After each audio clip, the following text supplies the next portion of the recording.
Est-ce que quelqu'un peut éteindre la lumière pour commencer?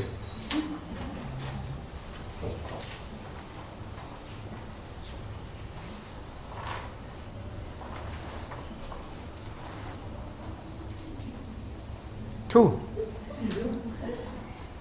Évidemment, tous les yeux se tournent vers la lumière qu'il y a ici devant. Mais si je demandais quelle est la couleur de ce calice, personne ne peut me la donner. Tu peux allumer.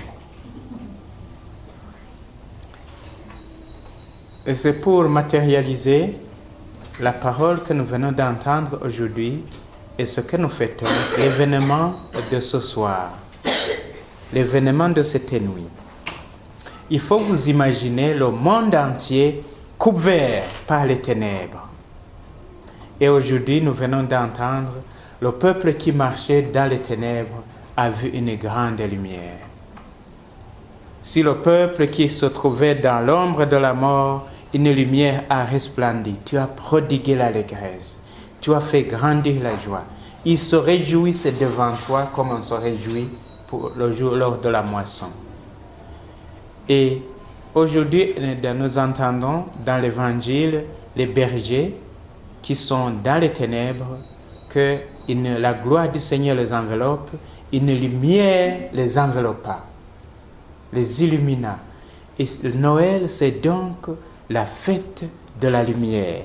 Effectivement, dans l'Antiquité, avant que les gens ne connaissent le jour de la naissance de Jésus, il y avait une fête de la lumière. Mais c'était une fête païenne.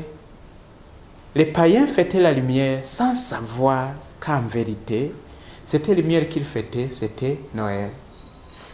C'était la naissance de Jésus. La naissance du Verbe de Dieu comme Fils incarné du Père éternel est un éclatement de la lumière dans les ténèbres du monde. La lumière permet de voir la beauté des choses. Et c'est cela que je vous invite à méditer aujourd'hui. La lumière nous permet de voir la beauté des choses. Et la beauté fait grandir la joie. Quand on voit quelque chose de beau, il naît dans le cœur une admiration, une joie. C'est grâce à l'incarnation du Verbe de Dieu que nous percevons la beauté des choses. Laissons de côté les choses. Regardons la personne. La beauté d'une personne humaine. La personne humaine, c'est quelque chose de beau, mais pour voir la beauté d'une personne humaine, il a fallu que le Verbe de Dieu se fasse chair.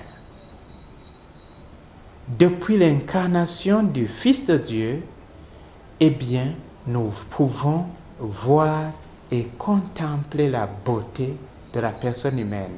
Un bébé est devenu admirablement beau parce que Jésus s'est fait bébé.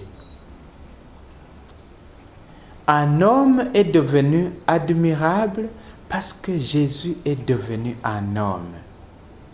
Et c'est grâce à l'incarnation du Fils de Dieu dans le sein de la Vierge Marie, c'est parce que Dieu s'est fait homme que, en fait, sont nés dans le monde, dans les constitutions de tous les pays, comme premier article, la personne humaine est sacrée. Lisez la constitution du Rwanda, du Burundi, de l'Ouganda, du Congo, des États-Unis, de la France. Vous trouverez cet article. La personne humaine est sacrée. Cette sacralité de la personne humaine ne vient pas des hommes, elle vient de Dieu. C'est parce que le Verbe de Dieu s'est fait homme que la personne humaine est devenue sacrée, parce que tout le monde a compris que en l'homme, il y a plus que l'homme. C'est ce que le pape François a dit le 29 novembre dernier, quand il était invité par le Parlement européen à faire un discours devant le Parlement de tous les pays qui composent la communauté européenne. Il a dit que l'homme n'atteint vraiment son humanité qu'en devenant plus homme. Il y a en l'homme plus qu'un homme. Il appelle cela la transcendance de l'homme, la dimension transcendante de l'homme. Transcender, ça veut dire dépasser en hauteur. Il y a en l'homme quelque chose qui transcende l'homme. Et cette dimension de la transcendance de la personne humaine ne vient pas de sa nature mortelle. Elle vient de sa nature immortelle qui lui est donnée par l'incarnation du Verbe de Dieu. En devenant homme donc, Jésus a projeté la lumière sur l'homme. Nous pouvons désormais comprendre qu'il y a en l'homme plus que l'homme, donc quelque chose qui dépasse ce que nous voyons. Nous pouvons comprendre qu'on ne peut pas réduire la personne humaine à ce qui est apparent, aux apparences. Même si l'homme n'a qu'une jambe, même si l'homme n'a qu'un bras, même si l'homme a un seul œil, même si l'homme mesure 2 mètres ou 50 centimètres, nous savons qu'il y a en l'homme quelque chose qui dépasse l'homme parce que le Verbe s'est fait chair et qu'il a habité parmi nous. La lumière dont il est question ici, il ne faut pas nous l'imaginer d'une façon abstraite, c'est la lumière que Dieu a projetée sur l'existence humaine. Non seulement il y a en l'homme plus que l'homme, mais l'homme a perçu en réalité son origine et sa fin. D'où il vient et où il va. La destinée humaine est devenue claire. Même s'il y a aujourd'hui des gens qui n'ont pas une foi exprimée, il y a chez eux quelque chose d'indistinct, mais qui demeure couvert de cendres, c'est vrai, mais qui demeure là. Oui. Au point qu'il y a quelqu'un qui ne croyait pas, qui dit, moi je ne crois pas en Dieu, mais je voudrais que le jour où où je vais mourir, qu'on m'envoie dans le soleil. Donc il voulait payer tout ce qu'il faut pour que son cadavre soit renvoyé très haut par une fusée. Oui. Il désirait le ciel sans le savoir. La destinée de la personne humaine. D'où vient une personne? Où va une personne? Quelle est son origine? Quelle est sa fin? Eh bien, Jésus nous l'a révélé. L'incarnation du Verbe de Dieu projette donc une lumière sur l'existence de la personne humaine, évidemment aussi sur l'existence de tout ce qu'il y a. Car nous avons maintenant le sens de tout ce qui existe. Quand je mange, je pense à Jésus en train de manger. Donc, le fait de manger a été sanctifié. Quand je dors, je pense à Jésus en train de dormir. Je ne sais pas s'il ronflait, mais peu importe. Mais le sommeil a été sanctifié. Quand je marche, quand je joue, etc. Il y a donc une lumière qui a été projetée sur l'existence humaine et qui a donné sens à tout ce qui existe. Le peuple qui marchait dans les ténèbres a vu une grande lumière. Et que dire des éléments qui faisaient pour l'homme une grande douleur et un grand découragement comme la souffrance et la mort. Il les a traversés pour montrer la lumière, pour projeter la lumière sur leur sens. Et aujourd'hui, puisque nous sommes devant, dans toutes les églises, on est devant une crèche, eh bien, la crèche incarne d'abord la pauvreté. Elle incarne d'abord la simplicité et la pauvreté. Alors que partout dans le monde, les incroyants considèrent la pauvreté comme une malédiction, nous savons désormais que la pauvreté n'est pas une malédiction, mais que la pauvreté est une richesse. J'ai commencé à comprendre cela en 1994. J'allais pour la première fois en Europe et j'ai vu ce que l'opulence, la surabondance produit dans les cœurs des hommes et dans les relations entre les hommes. C'est alors que j'ai appris à aimer la simplicité et la pauvreté. J'ai compris ce moment-là, c'était en août 1994, j'ai compris la richesse de la pauvreté. J'ai compris la valeur de la pauvreté. Et en naissant dans une grotte, dans une mangeoire, le Seigneur Jésus a projeté la lumière sur la grandeur et la richesse que contient la pauvreté et la simplicité de vie, la modestie et l'humilité de vie. Et tout cela est une illumination extraordinaire sur l'existence humaine. Au point que nous rencontrons des personnes qui sont vraiment heureuses, qui sont vraiment joyeuses, sans être riches, en mangeant une fois, parfois 2 fois par jour, mais qui sont heureuses et épanouies de façon extraordinaire. Mais qui sont ces personnes? Ce sont ceux qui sont devant lui. Ils se réjouissent devant toi comme pour le jour de la moisson. Ceux qui savent se tenir devant lui.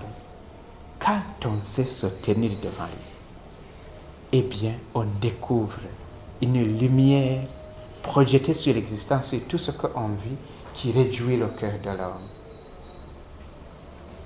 Mais il faut encore souligner ce que nous dit la deuxième lecture, qui dit la grâce de Dieu s'est manifestée pour le salut de notre monde, car c'est lui qui nous apprend à rejeter le péché et les passions d'ici-bas pour vivre un homme raisonnable, religieux et juste et religieux.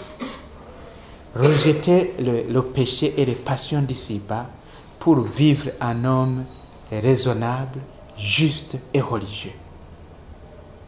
Ça, c'est le Seigneur Jésus qui est venu nous l'apprendre. Désormais, grâce à l'incarnation du Verbe de Dieu, nous savons rejeter le péché et les passions d'ici-bas. Nous savons comment vivre un homme raisonnable, juste et religieux, pour devenir un peuple saint, un peuple ardent à faire le bien, comme dit Saint Paul. Un peuple ardent à faire le bien. Et cette transformation, nous la devons à celui qui s'est incarné.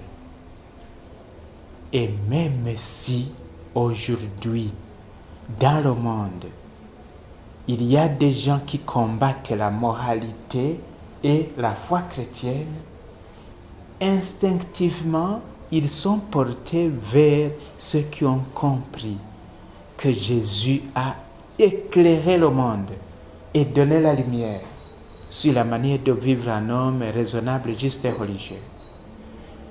Pour comprendre cela, pensez au jour des obsèques du pape Jean-Paul II. On n'a jamais vu dans le monde un chef d'État qui rassemble tant de chefs d'État et tant de monde le jour de son enterrement. 5 millions de personnes étaient venues pour son enterrement. Et parmi les 5 millions, une cinquantaine de chefs d'État. Et pas tous croyants, dont le communiste athée Fidel Castro. Il était là. Donc, pour qu'une chose comme ça se passe pour un pape, ça veut dire que le monde, sans le professer vraiment, reconnaisse que dans l'Église catholique se trouve une lumière qui apprend aux gens comment vivre un homme raisonnable, juste et religieux pour devenir un peuple saint, ardent à faire le bien. Et souvenez-vous aussi de l'épisode du jour où on voulait supprimer le Vatican de l'Assemblée des Nations Unies. Quand ça n'a pas été possible, le président a dit non, on ne peut pas supprimer le Vatican de l'Assemblée des Nations Unies parce que le Vatican c'est la conscience de l'humanité.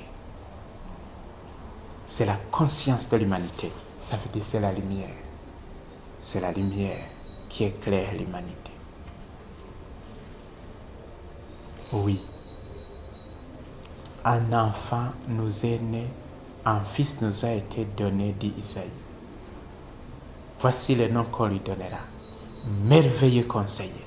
Il sait conseiller. Il donne la lumière sur ce qu'il faut faire. Dieu fort, parce qu'il est tout puissant et rien ne lui est impossible. Père à jamais. Il manifestera la paternité de Dieu le Père et désormais tout le monde saura que chacun de nous a un Père et qu'on n'a plus à vivre en orphelin et prince de la paix. La paix est en train de se frayer un chemin sur la terre parce que le prince de la paix a pris pied sur la terre. Bien sûr, il y a des guerres ici et là.